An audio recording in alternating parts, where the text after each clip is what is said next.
트럼프가 공언했던 대로 취임과 동시에 대대적인 관세 전쟁을 벌이고 있습니다.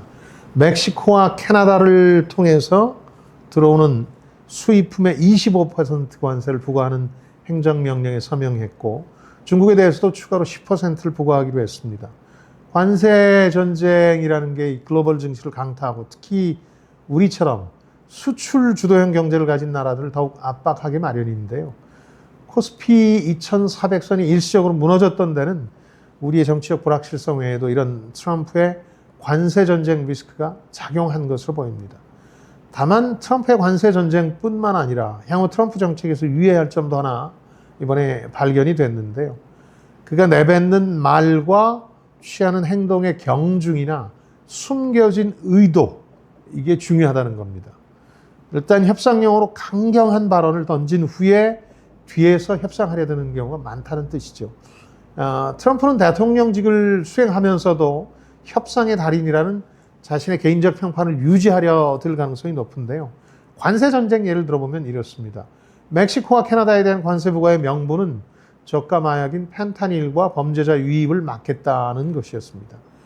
당장 멕시코와 캐나다가 보복에 나섰고, 이에 따라 트럼프는 관세 부과 행정명령에 한 달 유예를 선포했습니다. 동시에 자신의 그런 조치가 많은 걸 얻어내고 있다, 이렇게 자평했는데요. 이런 점 때문에 이 관세 전쟁의 하이라이트라고 할 수 있는 게 미중 갈등 아니겠습니까? 이 미중 갈등에 대해서도 전보다는 유화적인 전망이 나오고 있습니다.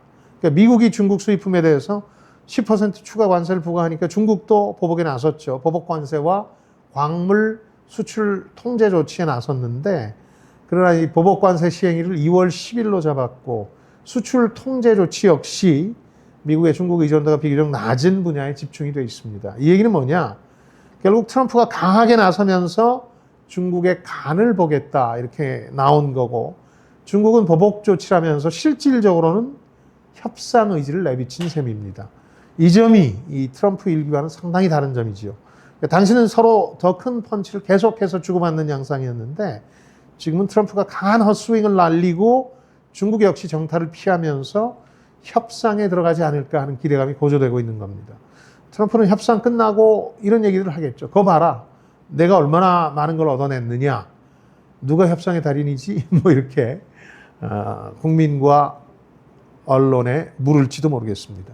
트럼프 일기 2018년 관세 부과가 본격화되고 중국이 본격적인 반격에 나서면서 두 나라의 수출 많이 하던 우리나라 증시도 크게 타격을 받았습니다. 뭐 다른 요인을 빼고 관세 전쟁의 영향만 따로 떼어내서 생각하기가 쉽지는 않은데요. 이 전문가들 분석은 대체로 15% 이상 부정적 영향을 받았다, 이렇게 평가를 하고 있습니다.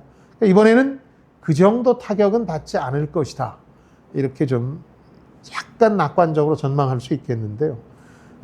그러니까 만일 증시가 2400선 이하, 환율이 1500원 선을 돌파하게 되면 너무 패닉하지 마시고 오히려 바닥에서 줍줍할 기회다, 이런 전략을 갖고 계시는 게 낫겠습니다. 지금까지 김방희였습니다. 저는 여러분들의 성공을 응원합니다. 고맙습니다.